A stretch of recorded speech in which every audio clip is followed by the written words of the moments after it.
Solid trick. All right. Welcome, class. I'm here with Jason Robbins and Jacob Craig, who run a YouTube channel for open mic comedians down here at the Gulf Coast.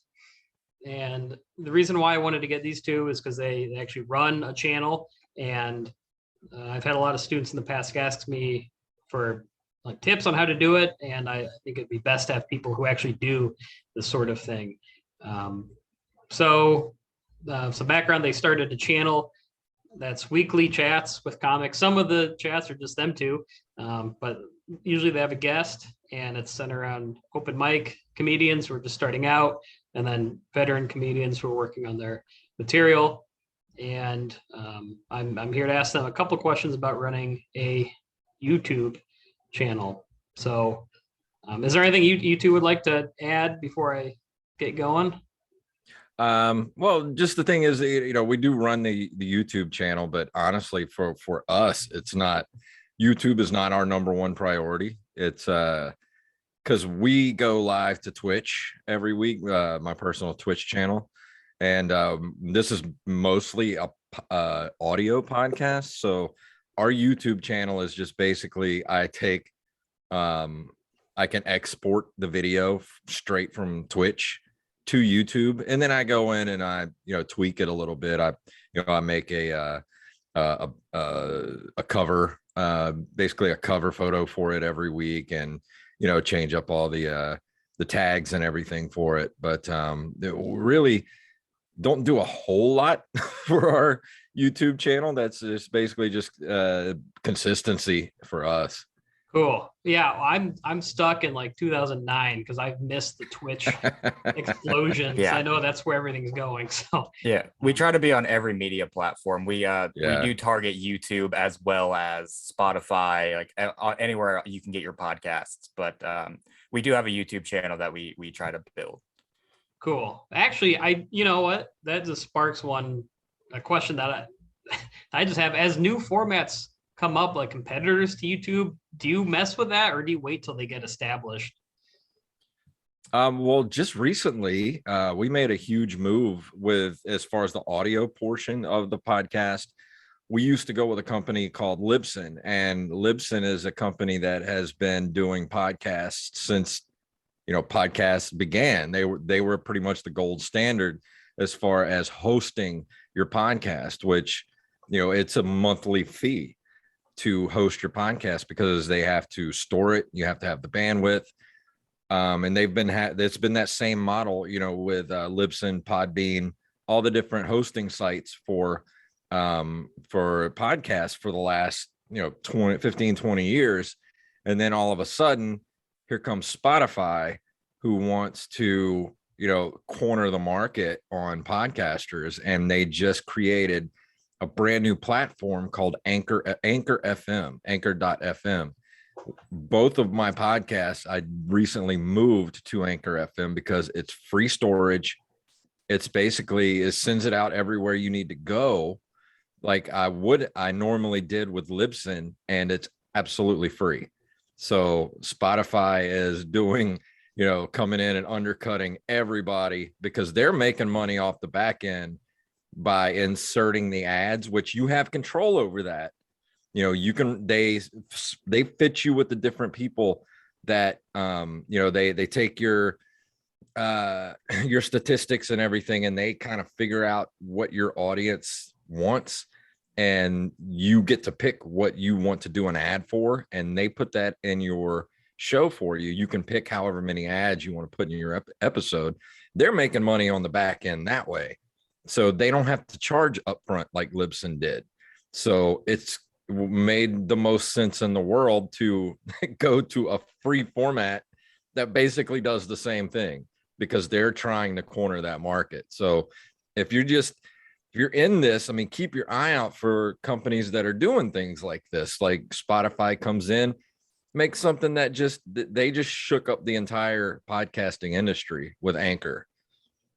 So do your listeners have any idea of the behind the scenes things like that, or is it still just audio content that they're getting? I mean, we're pretty upfront whenever we make a big change like that or anything. We let people know, hey, you can follow us on Anchor FM as opposed to Libsyn, and you can actually send us money on Anchor, and you can subscribe to us for a fee or whatever. So we actually can make money through Anchor as well as not spending any money. But for the most part, people don't care. I mean, we just put out a link on our social media. You can listen to our episode here for free, just like you could have listened to the Libsyn here for free. I mean, people don't really notice that it's a difference because it's the same site setup that does the same thing, Sure. even though it's an entirely different client. Yeah, basically what it does is, I don't know if anybody knows what an RSS feed is, but it's basically when you set up a podcast or any kind of like, I can't really explain what an RSS feed is, but in podcasting terms, basically when you set up your podcast, you get what's called an RSS feed. And that's what like iTunes, Google Play, Spotify, they all pull your episodes from this one RSS feed that is assigned to you and your podcast. So all I had to do was export that RSS feed from Libsyn to Anchor. So if you were already subscribed to our show through, Overcast or Spotify or wherever, there was no change whatsoever. None. Awesome. So people didn't even know that we changed. Yeah. Cool. That kind of leads into one of the questions we talked about, like cost, how that was free. One thing that students have been concerned about is like, because I was thinking from the context of YouTube, but I guess this would work for Twitch or. There's the lag again. Oh, that's my hotel internet. Can you hear me? Hello, Jason. Jacob, Jason. Yes, we can hear you now. Okay. Yes. I'm sorry about that. I'll edit this out. Actually, I'm not going to, but so for someone starting for someone starting out, as far as like hardware, okay. Are they just starting out with sorry, can you hear me? Yeah, we can hear you. Okay. So for someone starting out, Just got to wait for it to catch back up. There we go. So for hardware components, can pretty much do it for free as long as you have a laptop with a built-in mic and camera. Mm-hmm. And then yeah, well now with Anchor podcast and edit it all right there in the Anchor app. But if you want to do it more professional, I would highly suggest, Evan, if you're planning on doing it, and the key to building an audience is consistency. If you're going to do a once a week pod, release it. That way people know that you're going to be there every week at the same time. So if you're going to do that, I would suggest getting good audio equipment. Like if you have a good computer, get a good microphone, which me and Jacob both use Blue microphones, which you can see right there. Not a sponsor in the screen. They're not a sponsor of us, but I love Blue microphones. We both use Yeti microphones. They're a USB condenser. They sound great and get good audio recording software, which there's some really good free ones out there. But the biggest thing is to especially if you're doing YouTube videos, invest heavily in audio, because audio can make or break anything. Your YouTube video can look perfect, but if you don't know how to mix and master your audio, you don't know how to normalize it, which there are plenty of YouTube videos on how to do that. I've abandoned lots of YouTube videos because their audio is horrible. One video will be way down here and it sounds like this, and then you click on the next video and it blows your speakers out, and you can't do that. You got to be consistent. And along with consistency, I guess not technical consistency, but you talked about kind of like a pattern of releasing shows. Is it the best way to be consistent and know? Like, I think you have it every Wednesday is when you have your open micers show. I don't know about your retro show. But is that what you do? Just try to have a consistent day? Yeah, we record both. I have two shows, the Open Micers and Nerd Cave Retro. Me and Jacob do Open Micers, and we record every week. Every Wednesday night, we do it live on the Twitch channel at 7 p.m. And we just try to keep it at that time every single week. And let's see here with I guess maybe less so for YouTube, but you mentioned with Anchor FM, can you see, I know you can see like what they suggest your demographic might be for ads, but can you also see like watch statistics and like growth?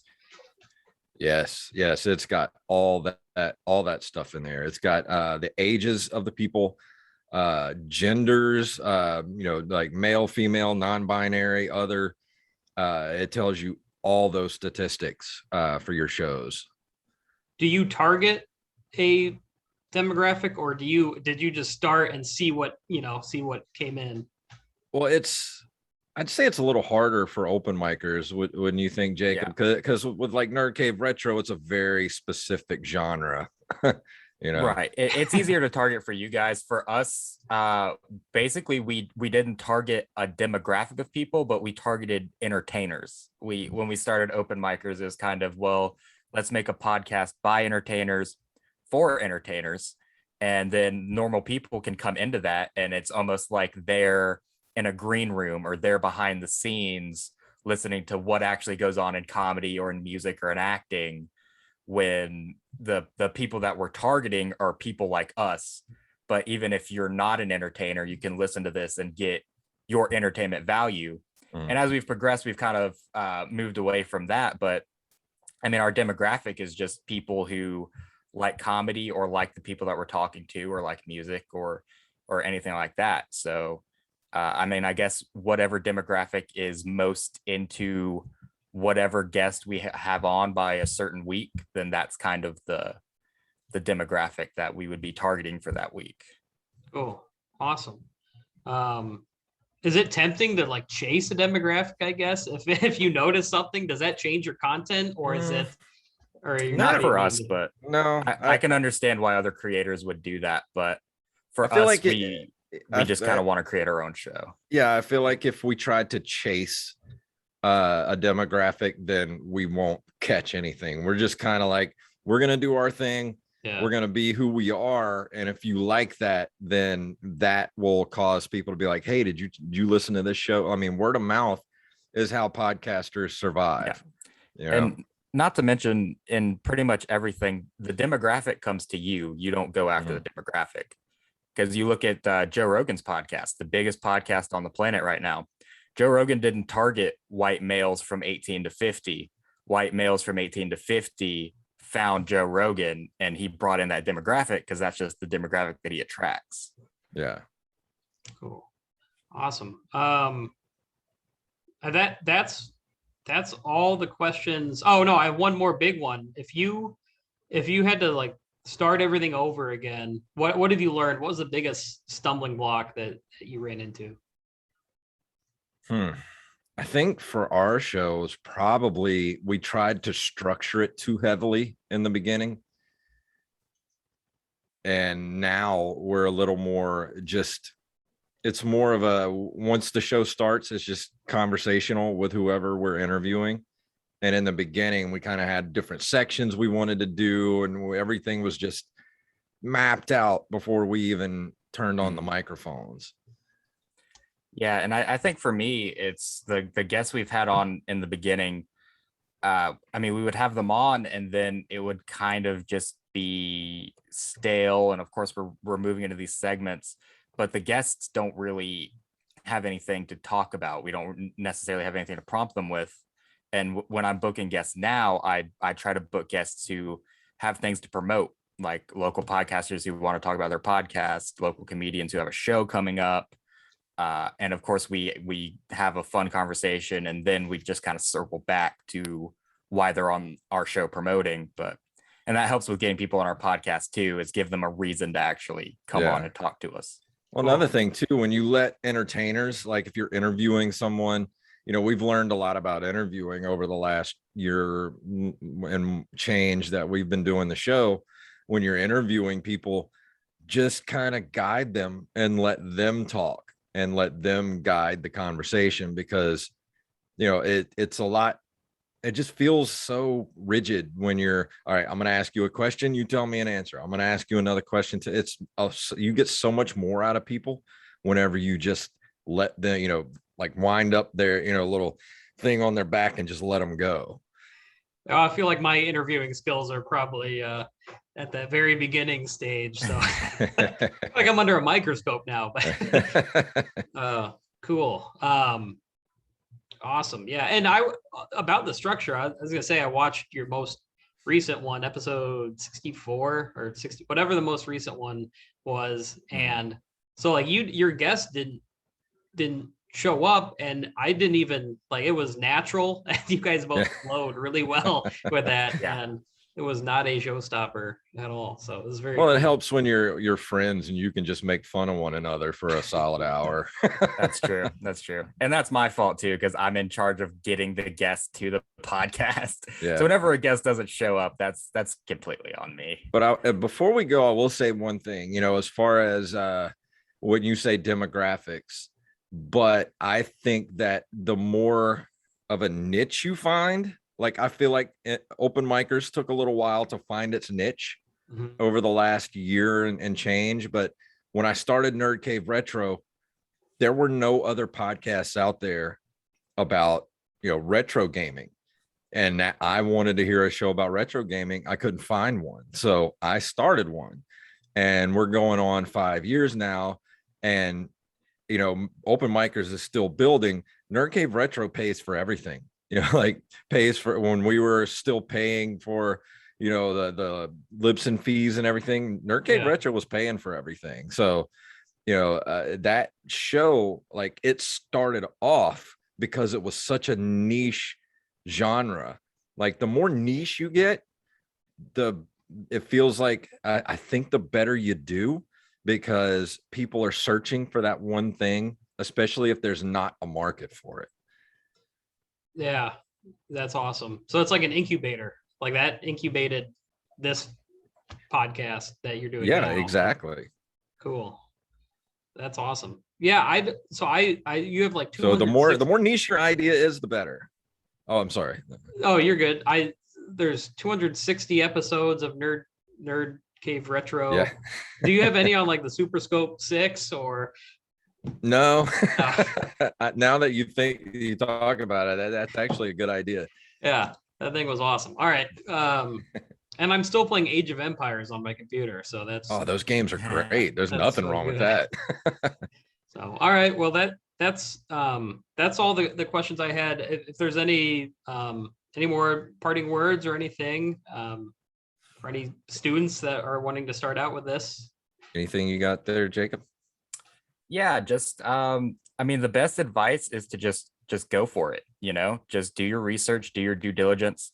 And even if you just have an iPhone, the state-of-the-art iPhones that I'm sure most of your students have in your pockets, that can make a solid, midline YouTube video to do whatever you want to do with. And if you are looking to do more of a structured podcast style, if you're looking to do more of a business type show, because the even though we are cast. Hold on.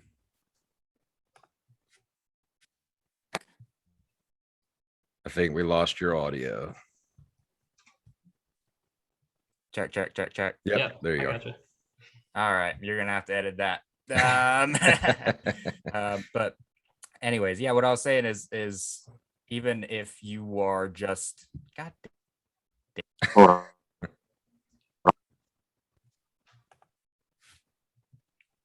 what is happening?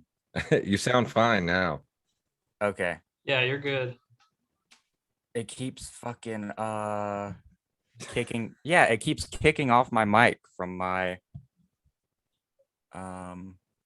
from everything. See, this else. is why you should invest in good computers, kids. Yeah, I had a good computer, and now it's not a fucking good computer anymore. 8 years old.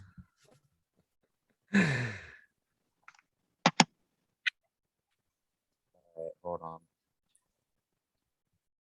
Let's see if this will stop doing this.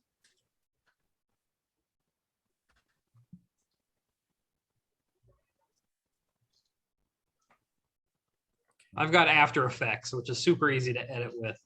Yeah. Okay, good. You sound fine now, Jacob.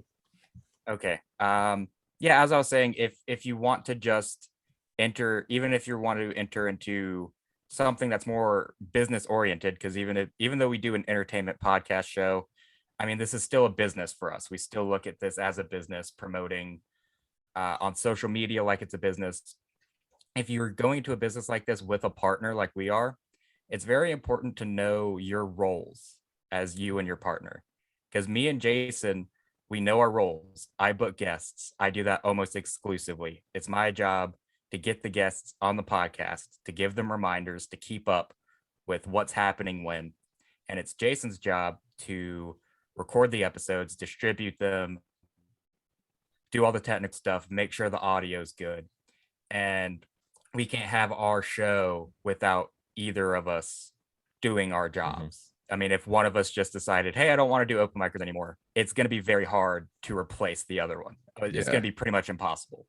So if you're doing something like this, you're going into any kind of business with a partner, make sure that your roles are very clear and make sure that you're both executing those roles to where your product is getting the most that everyone wants out of it.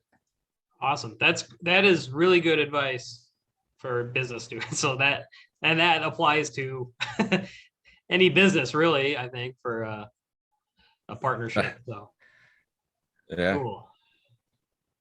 Jason, he hit the nail on the head. If you have a partnership like Jacob said, make sure that's the key to success, is to know your roles and try not to step on each other's toes.